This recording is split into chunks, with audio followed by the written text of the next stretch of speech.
Morning, class. So what we're going to be doing in this lesson is we're going to do an introduction to form.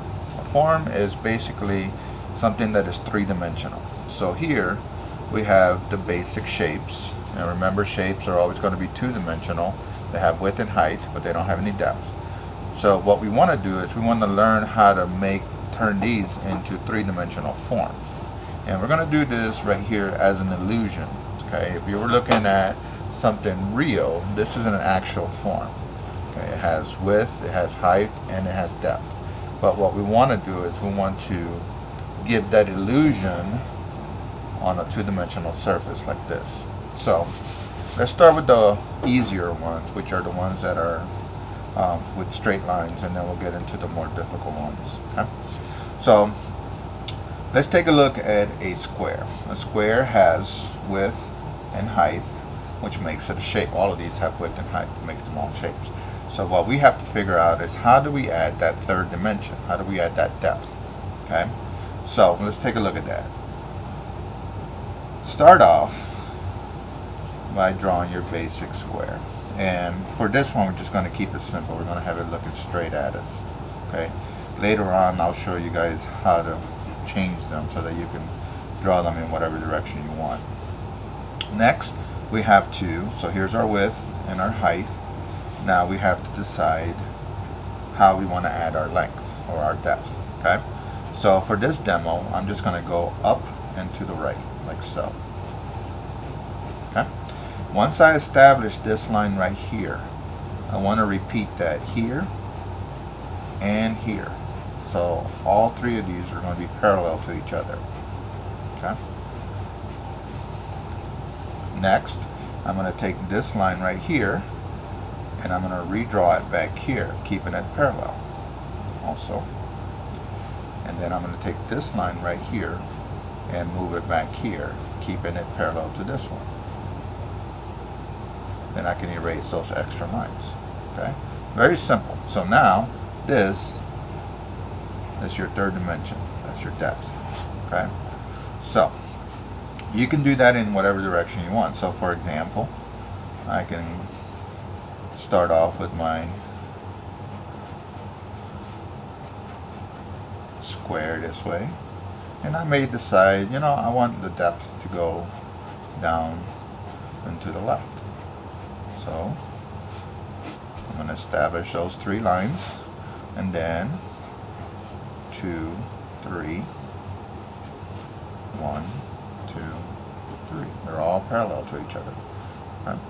So pretty easy, and I will show you how to angle them on a different one. Rectangles are done pretty much the same way, so I'm just going to show you right here.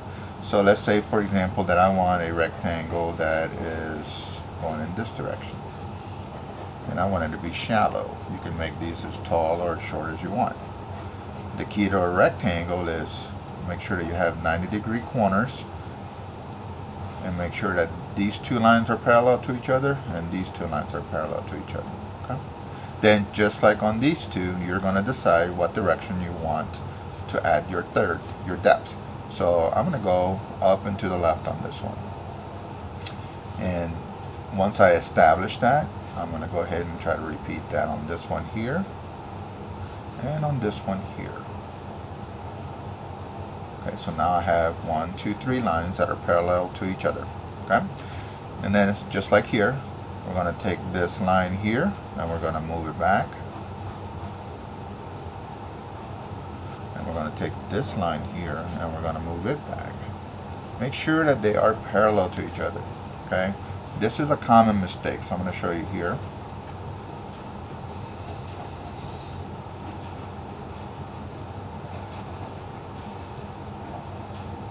Okay, here, here, here.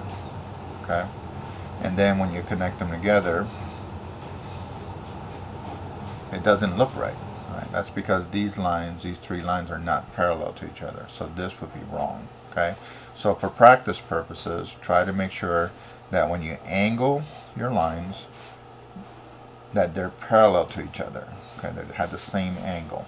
Okay, so those are boxes and they can be made out of squares or rectangles. Okay.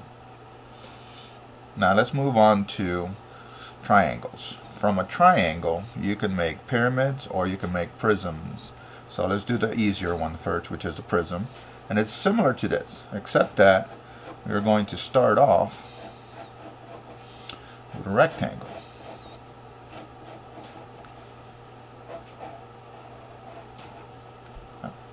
Now, once you have your rectangle established, you're going to decide, just like here, what direction you want your third dimension to go. So let's say I want to go down and to the left.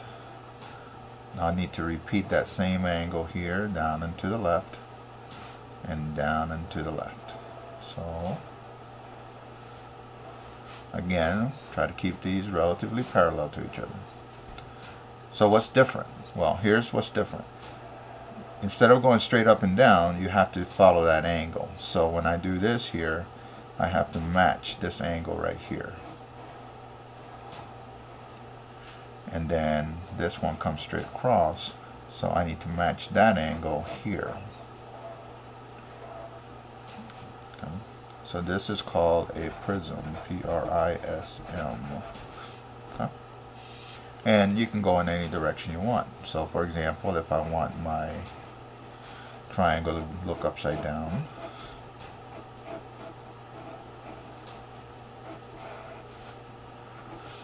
and maybe I want these to go up and to the right. Then parallel line here, straight across, and then I gotta get this angle right here. Gotta get it. So I'm gonna start here, and I'm gonna try to match this angle. Okay. So pretty straightforward, very similar to doing the boxes, except that you start off with a triangle instead of a square or rectangle. Okay. Now the pyramid is a little bit different, and the reason for that is because when you do a pyramid, the base has to appear like a square in perspective, but then everything goes to a single point at the top, so it's going to be different than this. So let me show you down here. First thing that I want to do is I want to draw a square that is in perspective. So it'll look kind of like this. So the back of the square is going to look a little bit smaller than the front of the square.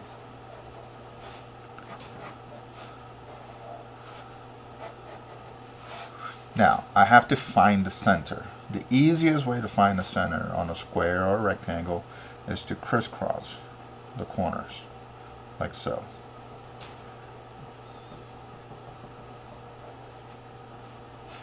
There's the center. Okay, so we'll put a little C there as the center. All we got to do is transfer that up. So I can use a dotted line this way, and I want to go straight up. Straight up. Decide how tall you want that to be. So that's going to be the top. The last step is super easy. You simply take that dot on the top and connect it to each one of the corners. If it's see-through, you connect it to all four, like so. If you don't want it to be see-through, then you have to erase anything that is inside. So I'll show you that over here. So this one I'm going to do a little different. I'm going to go ahead and start it at an angle. So the key is to get that base. So like this is going to angle up, so that's not good. Nope, that's not good. That's a mistake. So flat here, let it go back at an angle, back at an angle, and then repeat this line here. If I were to do it on that one, it would have looked like the pyramid was tilting, which is fine when we do the more advanced stuff, but not for this. Okay. Same as here, we're going to crisscross. Boom, boom, boom, boom, boom, boom, boom, boom. And then we're going to move the height. So I'm going to take that center piece right here, and I'm just going to move it up as tall as I want, and I'm going to keep this one kind of shallow. Now, because I don't want this one to be solid, what I'm going to do is I'm going to go here, here, and here. Then anything that is inside, I can get rid of. And now we have a solid pyramid. Now you'll notice that you don't see a whole lot of this side. That's because of the angle that I chose. Where here, because I changed the angle, I see a lot more of that. So, but the process is exactly the same. So one more down here. I'll do this one a little bit different so you guys can see more of one side.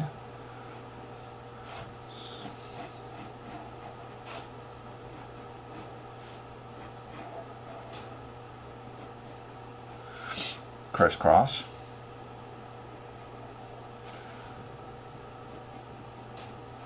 Move the center up. And then take that center to the corners. Then erase anything that is inside.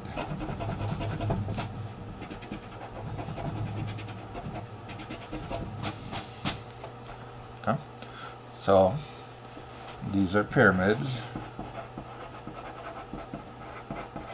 and these are prisms, but they both come from the triangle. Okay. Alright, I'm going to switch papers and then show you the circle and the oval, which are the two hardest ones. Alright, so let's take a look at the circles and the ovals and the cylinders. They all come from that round, from the round object. So let's do the cylinder first. The cylinder is actually very, very easy to do. The first thing that you want to do is draw an oval. You can make the oval vertical or horizontal or diagonal, it doesn't matter. Okay. The next thing you're going to go from the edge of the oval, draw your straight lines. They can go up or down. It's up to you. But try to keep them, for this one, try to keep them parallel. I will show you when we do a cone, we'll look at how we taper it. Then all you're going to do is you're going to repeat this oval here, repeat it down here. So it's got to touch the edges.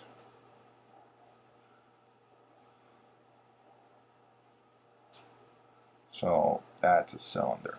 That's a see-through cylinder. Now if I wanted a solid cylinder, the process is the same. So start off with my oval in whatever direction I want. Draw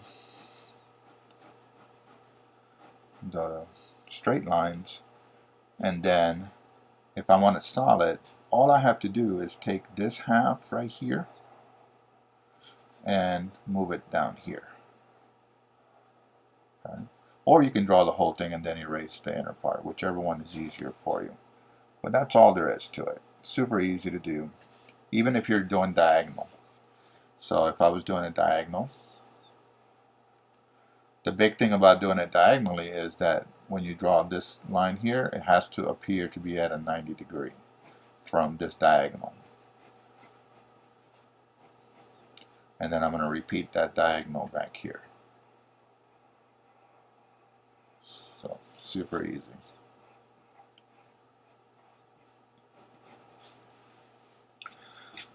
Now if we want to taper it, that becomes a cone. It's done very similar to what we did with the pyramid. First thing that I want to do is draw the oval as the base, whatever the base is. Then I want to estimate where the center is. So there's the center. Then I'm going to move it up or down, depending on whether your cone is going up or down. And then this time, all I have to do is take that straight line, and I need to take it to the edge of the oval.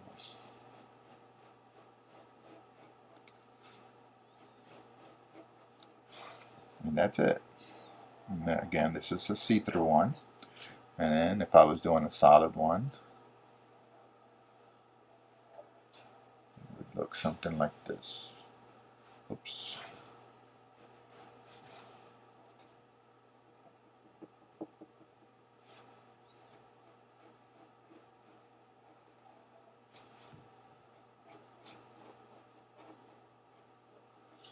because I said I wanted it solid,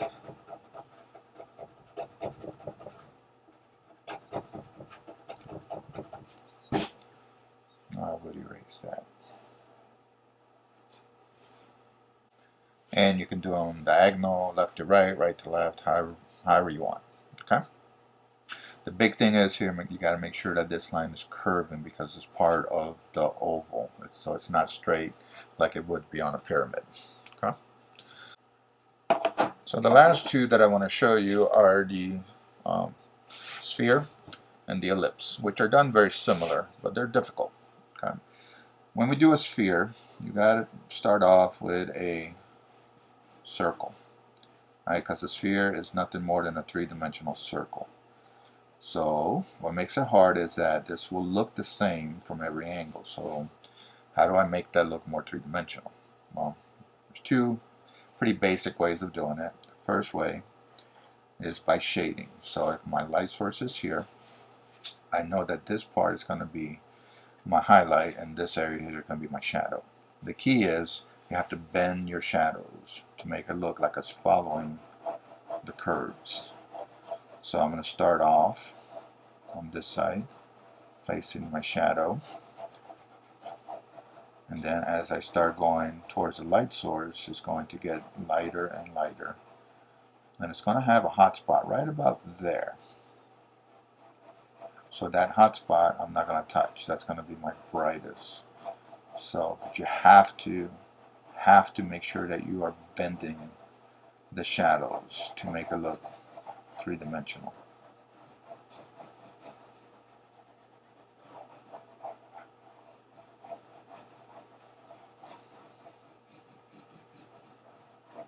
So that's the first way. The second way is adding what are called cross contour lines. So start off again with a circle. And we'll get more into cross contours later, but I just want to kind of give you an idea. So let's say that you have a string that's coming here, reappears here. But what happens to that string when it's going around the ball? It's going to curve, right? So I would curve it in this direction if it's on the left side. Notice how it gets wider here and then it gets small over there. Right? That's perspective. So small back here.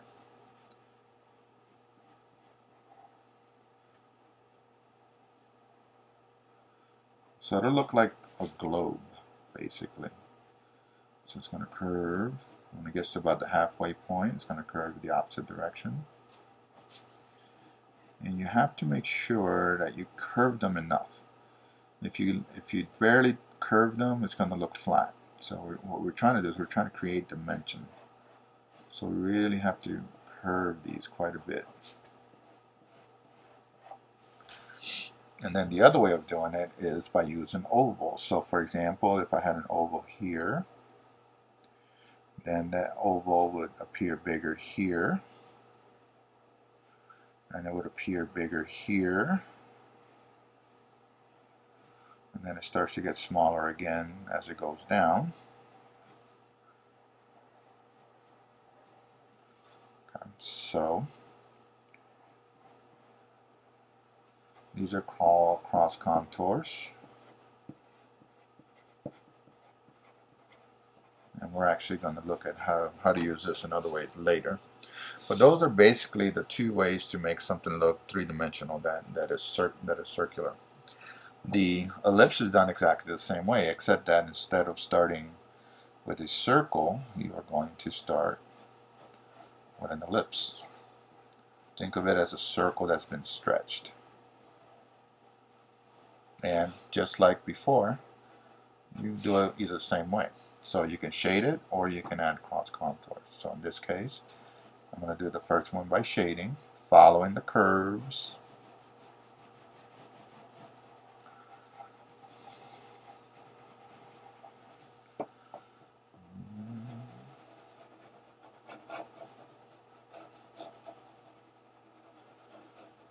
hotspot's going to be over there, because that's the part that's closest to the light source.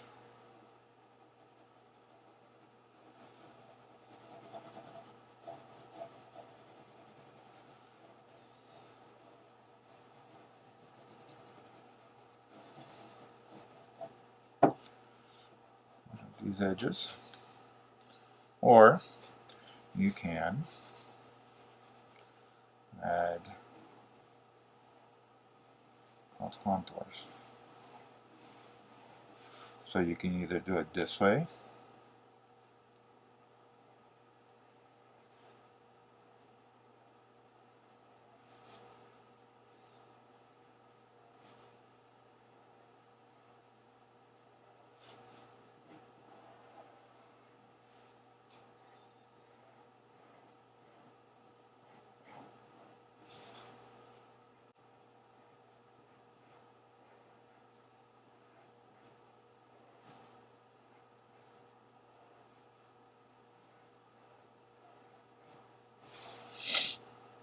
or you could do it the other way.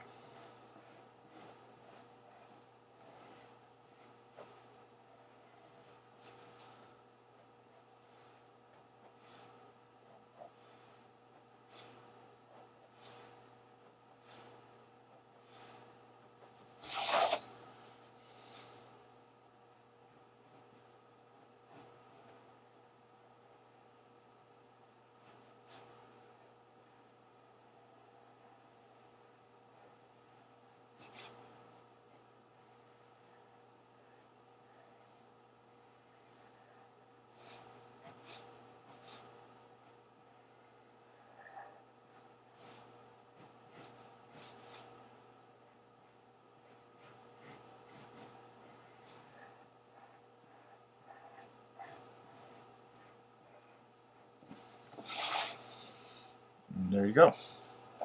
So what I need you to do is, first I need you to practice drawing each one of these individually, and then we're going to learn how to manipulate them and how to combine them to make more complicated forms. Okay? So go ahead and get started with that. Start with the 5 basics, and then when you get to these, make sure that you're doing some with shading and doing some with cross contour so that you can see how each one is done. Okay? Thanks for watching, and I'll check with you guys in a little bit.